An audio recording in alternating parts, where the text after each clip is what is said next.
What's going on guys, Messi here and welcome to a brand new video and welcome to your daily dose of transfer gossip. And today is going to be Tuesday the 3rd of September, got confirmed deals to go through, and it's going to be a bit different today because obviously yesterday was deadline day, so we're covering confirmed transfers but also rumours that were going about but they never happened. So just before we get started, if you could do our good stuff by leaving a like rating, press the subscribe button if you're new, and press the bell notification next to it so you never miss an upload. Yesterday's episode will be down below in the description box, and current schedule every day at 8 AM UK time is a new transfer episode. And finally, in the comment section below, what would you rate your club's transfer window out of 10? 1 being the worst, 10 being superb. Right, let's get started, and first up we have got Jonathan Vieira. He's rejoined UD Las Palmas in Spain from Beijing Guan, and that's a CSL side he joined from Las Palmas in the first place, but it's only a temporary deal, a loan deal, until the end of December. He will be missing the remaining few games for Beijing Guan in the CSL, as I'm pretty sure they have like 7 or 8 games remaining. And next up we have got a player that you may recognise from Football Manager back in the day, that is Belanta. The centre-back has joined Belgian outfit Club Brugge from FC Basel. It's a €2.4 million fee on a 3-year contract. Diagne has also joined Club Brugge, this time from Galatasaray, who have been very busy it seems on deadline day, but it's a loan deal for €1 million initially, as also an option to buy next year for a further €11 million. Former Spurs defender Chiriquez is up next. Apologize if I said his name wrong by the way, but he has joined Sassuolo in the Serie A from Napoli, and again a loan deal. Darmian has ended his stay at Manchester United by going to Parma on a permanent basis. United received just £1.3 million or just above that, and he signed a 4-year contract. Former Spurs striker Fernando Llorente has made his move to Napoli now, all confirmed, a done deal. It's a free transfer because he didn't have a club, and he signed a 2-year contract. Javier Hernandez made the switch to Sevilla from West Ham as a few days after handing in a transfer request. The Hammers do receive a fee in the region of £7.2 million or €8 million. Andone is going to Galatasaray from Brighton on loan for the season, but regards to that transfer, for me right now at 2 PM, I'm going to record this video in different parts, but that hasn't been fully announced. They tweeted out and said the talks have begun, but it should be done by the end of today. And a transfer in the exact same situation is going to be Lamina. He was linked to Manchester United, Arsenal and AS Monaco for a fair amount this transfer window, but now he's going to Galatasaray from Southampton. Also a temporary deal on a loan basis, and they have confirmed they're in talks. Next we move on to another transfer for Sevilla this time, and that's a goalkeeper Bono. He's joined from Girona on loan. Sergio Rico made the switch from Sevilla to go to Paris Saint-Germain. It's a loan deal, the option to buy next summer, and I'm not too sure how much it would cost him. And he was on loan to Fulham last season during their relegation campaign. Henrik Mkhitaryan has joined Roma from Arsenal on a season-long loan, and the details about the transfer are that Roma will pay a loan fee and cover all of his wages. Now, reports in England are saying no option to buy. Italian outlets are saying there is an option included. And that definitely sums up the whole situation with the Alexis Sanchez and Henrik Mkhitaryan swap deal 18 months ago. Because at the time, you know what, why are Arsenal getting rid of Sanchez? But then again, he wanted to leave. And both players really didn't play well at all for their new sides. And since then, they've now both been loaned out to the Serie A. And if I do find more information about the Mkhitaryan deal, I'll feature it later on the episode. But now we have a couple of transfers that won't be happening, and first up is Juve right back De Sciglio. He will not be joining Paris Saint-Germain after a very late bid from them. The Ligue 1 champions expressed an interest, and Juve said it was not for sale. And Barca and Juve have also abandoned a proposed swap deal involving Federico Bernardeschi and Ivan Rakitic. The talks did collapse because they were talking for a couple of days, but the reason it collapsed is because they're very far apart in the valuation of both players. Juve wanted to bring the Croatian centre midfielder in for a couple of months, and for Barca, because their injuries in the attacking lineup or their attacking department, a player like Bernardeschi coming in and then eventually being a backup, it might not have been a bad option for them. Right, so back onto confirmed deals, and first up we have got Baba Rahman. He joined RCD Mallorca in Spain from Chelsea as a loan deal for this season. And bear in mind, Chelsea paid £18 million for him back in 2015 when he made the switch from Augsburg in the Bundesliga. Since then, he has been loaned out pretty much every single season bar the first year to likes of Schalke and most recently to Ligue 1. Simon Kjær has moved to Atalanta from Sevilla on loan for this season, as replacing Martin Skrtel, who only joined Atalanta 3 weeks ago but he's already left the club. Wolf has joined Hertha Berlin from Borussia Dortmund on a loan deal for the season, and Senesi has joined Feyenoord from San Lorenzo in Argentina for a fee believed to be around €7 million. A Brazilian player called Pedro has joined Fiorentina in the Serie A from Fluminense. The reported fee is anywhere between €9 million, potentially up to 14. Kalinic's move to Roma has been confirmed now from Atletico Madrid. It's a base loan deal with the option to buy next summer, and you would imagine if he plays and also plays well, they'll happily activate that. But a striker leaving Roma this time is going to be Patrick Schick. The Czech Republic international has joined Leipzig in the Bundesliga as a €3.5 million loan fee. There's a further 500,000 in possible incentives, and there's also an option to make it a permanent transfer next season. They potentially could buy him for €29 million, but that's only if they qualify for next season's Champions League.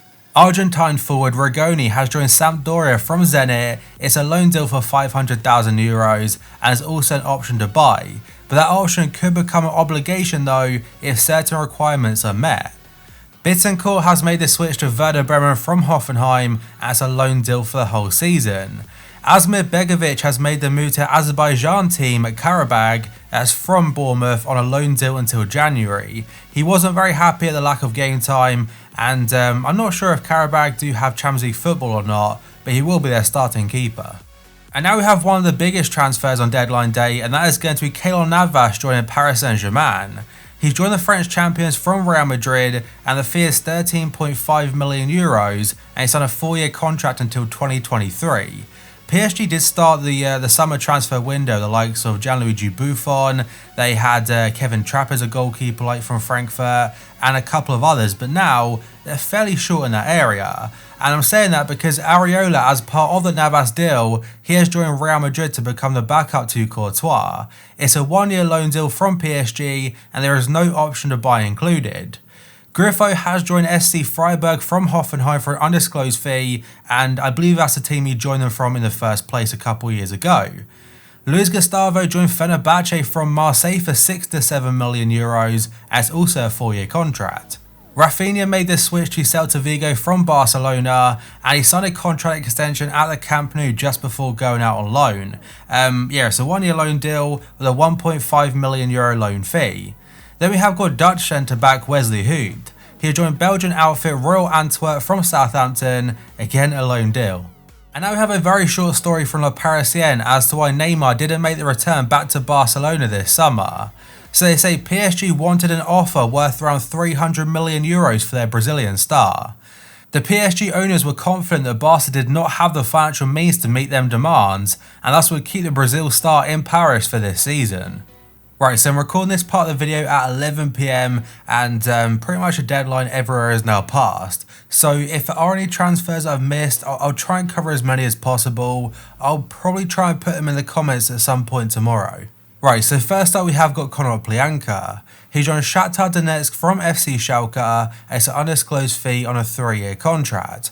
He was linked to a move a couple weeks ago to Besiktas and Fenerbahce, but apparently that fell through. Greg Taylor joined Celtic from Kilmarnock for an undisclosed fee, and Gazal has joined Fiorentina in the Serie A from Leicester City. That's a loan deal with a €12 million obligation to buy. Kennedy has left Chelsea on a loan deal yet again, this time to go to Spain and join Getafe for the season. Babacar joined Lecce from Sassuolo, again a loan deal for €3 million this time, as an obligation to buy next summer should certain conditions be met. Defour joined Royal Antwerp in Belgium from Burnley on a free transfer after leaving a couple days ago, and apparently it's for family reasons. A strange one now is going to be Martin Skrtel. He literally left Atalanta a couple days ago, or yesterday in fact, officially, for unknown reasons, and he only joined 3 weeks ago, but he already has a new team. Last night he joined Istanbul Başakşehir in Turkey, and I'm assuming it was a free transfer. Rafinha joined Stade Rennes in France from Sporting for a fee of €20 million, and Verdi joined Torino from Napoli, that's a loan deal.